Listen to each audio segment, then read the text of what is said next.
नमस्कार दोस्तों, मेरा नाम है साबिर नंगलिया। दोस्तों, बिहार की जनता एक बहुत सीधा सवाल पूछ रही है, क्या देश का चीफ इलेक्शन कमिश्नर बीजेपी का पोलिंग एजेंट है? यह सवाल इसलिए कि दोस्तों, दूसरे चरण की वोटिंग से पहले ही जनता के बीच यह संदेश पहुंच गया है कि अगर बीजेपी ने सरकारी मशीनरी का दुरुपयोग नहीं किया तो बिहार की सत्ता से वह बाहर होने जा रही है। हाँ दोस्तों, मैंने कहा कि अगर सरकारी मशीनरी का दुरुपयोग नहीं किया तो बीजेपी बाहर होने वाली है। अब सारा दारोमदार सरकारी मशीनरी पर है। सवाल चुनाव आयोग के निष्पक्षता का है, जो निसंदेह संदेह के विशाल दायरे में है। पहले फेज की वोटिंग के बाद से ही दोस्तों, चुनाव आयोग की नीयत एक बार फिर सवालों के घेरे में आ चुकी है।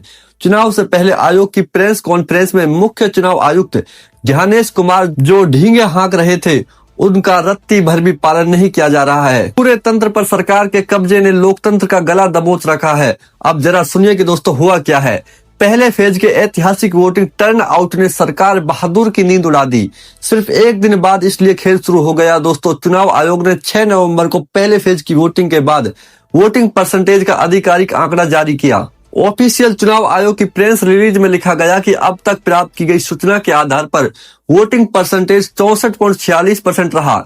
इसमें बाकी की जानकारी भी दी गई दोस्तों, मसलन कितने पुरुषों ने मतदान किया और कितनी महिलाओं ने वोट किया, कितने वीवीपैट मशीनों का इस्तेमाल हुआ, वगैरह वगैरह। दोस्तों, इसके अगले दिन यानी दोस्तों 7 नवंबर को एक और प्रेस रिलीज जारी करके जानकारी दी गई कि ईवीएम में मशीनों को स्ट्रॉन्ग रूप में रख दिया गया है। इसकी वीडियोग्राफी भी करवा ली गई। स्ट्रॉन्ग रूम में 3 लेयर की सुरक्षा व्यवस्था है। वहां राजनीतिक दलों के प्रतिनिधि अपने हिसाब से निगरानी रख सकते हैं।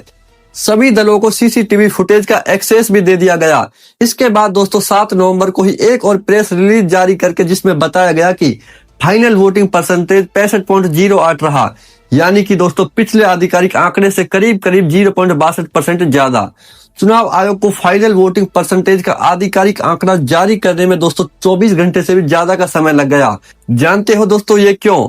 वोटिंग परसेंटेज के खेल को हम आपको विस्तार से समझाएंगे। उससे पहले दोस्तों यह समझ लीजिए कि ज्ञानेश कुमार ने चुनाव आयोग से पहले जो प्रेस कॉन्फ्रेंस की थी उसमें साफ साफ कहा था कि अब वोटिंग टर्न आउट के फाइनल आंकड़े जारी करने में देरी नहीं की जाएगी। उस प्रेस कॉन्फ्रेंस में दोस्तों एक रिपोर्टर ने सवाल किया था कि चुनाव आयोग वोटिंग परसेंटेज के फाइनल आंकड़े जारी करने में इतनी देर क्यों लगाता है? इतना बवाल होता है दोस्तों, फाइनल वोटिंग टर्न आउट में वोटिंग परसेंटेज 2 से 3% तक बढ़ जाता है। महाराष्ट्र का उदाहरण है दोस्तों हमारे सामने, और यह वोटिंग खत्म होने के काफी देर बाद कभी कभी देर रात को जारी किया जाता है। ज्ञानेश कुमार का जवाब था कि दोस्तों वोटिंग खत्म होने के बाद चुनाव अधिकारियों को चुनाव निर्यातन वाले ऑफिस में आने में देरी होती है, इसलिए फाइनल आंकड़े देर से जारी किए जाते हैं। हाँ, ये मासूमियत ना है कसम से दोस्तों। बाद में उन्होंने खुद बोला था कि मोबाइल के जमाने में अब इसमें देरी नहीं होगी। निर्वाचन कर्मी से सारा हिसाब किताब बूथ पर ही ले लिया जाएगा, इसमें देरी नहीं करेंगे। लेकिन इसके बावजूद दोस्तों बिहार चुनाव के पहले फेज की वोटिंग के फाइनल वोटिंग परसेंटेज जारी करने में चुनाव आयोग ने पूरे एक दिन की देरी कर दी। कहाँ गए ज्ञानेश कुमार के दाव? क्या ये है इसकी असलियत? क्यों नहीं चुनाव आयोग की नीयत पर सवाल उठेगा दोस्तों। अब जरा वोटिंग परसेंटेज के बढ़ने का खेल आसान शब्दों में समझिए दोस्तों। चुनाव आयोग ने पहले फेज की वोटिंग में शाम को कहा कि वोटिंग परसेंटेज 64.46 रहा। इसके एक दिन बाद चुनाव आयोग ने फाइनल वोटिंग टर्न आउट के आंकड़े जारी करते हुए इसमें 65.08% बताया, यानी कि दोस्तों फाइनल वोटिंग टर्न आउट 0.62% तक बढ़ गया। यह अंतर देखने में मामूली लग सकता है दोस्तों, लेकिन अगर इसका गहराई से विश्लेषण किया जाए तो आपको पता चलेगा कि इस मामूली से लगने वाले परसेंटेज में कितना बड़ा खेल किया जा सकता है। गौर कीजिए एक बार दोस्तों, केवल 22,000 कम वोट आने से कांग्रेस हरियाणा में सत्ता से बाहर रह गई, सरकार बनाने से चूक गई। यहाँ तो कोई दोस्तों 2.5 लाख वोट का अंतर बना दिया गया। इस बार दोस्तों पहले फेज की वोटिंग में कुल 2.25 करोड़ लोगों ने वोट दिया, यानी कि बिहार में। इस लिहाज से देखें तो दोस्तों 0.62% का जो वोटिंग परसेंटेज बढ़ना है, इसका मतलब सीधे सीधे 2,32,000 से ज्यादा वोट देने वाले लोगों का बढ़ जाना है।